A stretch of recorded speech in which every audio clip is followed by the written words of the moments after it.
तो आज अभी गीता का कल का जो पार्ट बाकी था उसी को कंप्लीट करते हैं, उसी के आगे समझते हैं। ठीक है। जीवन से मुक्त होना पड़ेगा अगर मृत्यु से मुक्ति चाहिए।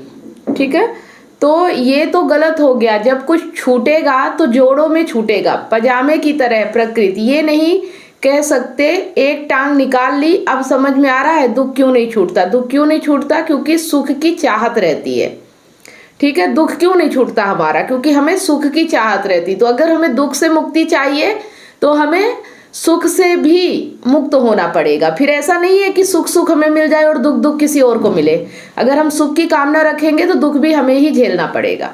ठीक है। तो सुख और दुख दोनों से जो मुक्त होते हैं, जो परे होते हैं, वही जीवन को जी पाते हैं। उन्हीं के जीवन में फिर प्रभाव नहीं पड़ता है, कोई फर्क नहीं पड़ता है। जो ये सोचते हैं कि मेरी पत्नी अच्छे से रहे और लेकिन कभी अगर लड़ाई झगड़ा हो जाए तब तो बुरी हो गई, नहीं, अगर वो अच्छे से है तो कल को बुरी भी हो सकती है। दोनों चीज समझना पड़ेगा, क्योंकि जिससे हम सुख चाहते हैं तो कभी उससे दुख भी मिलेगा। तो ऐसा नहीं है कि दुख में हम फिर शिकायत करने लगे और सुख में हम किसी को बताएं भी नहीं, बढ़िया आनंद है, आज तो 4 दिन से हमारे खुशी है तो कोई दिक्कत नहीं है, लेकिन एक दिन अगर दुख हो गया तो हम शिकायत करने लगते हैं कि आज तो बड़ी परेशानी हो गई।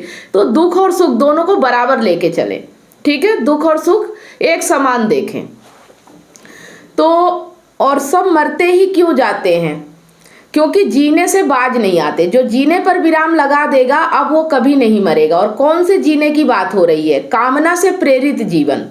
ठीक है। जो कामना से जीवन जीते हैं कि मुझे कुछ मिल जाएगा, मुझे यहाँ पे कुछ हासिल हो जाएगा, ऐसे लोग जब दुनिया में भागते हैं ना तो वो रोज मरते हैं और मौत भी उन्हीं की होती है जो जीवन की कामना करते हैं।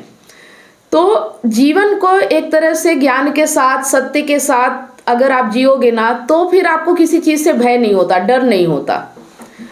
यहाँ पे बीत राग भय क्रोध है, इन सब से रहित, भय और क्रोध से विगत गया हुआ उसको ऐसे को स्थित धी माने बुद्धि, स्थिति और स्थित प्रज्ञ एक ही है, ऐसे को स्थित धी मुनि कहते हैं।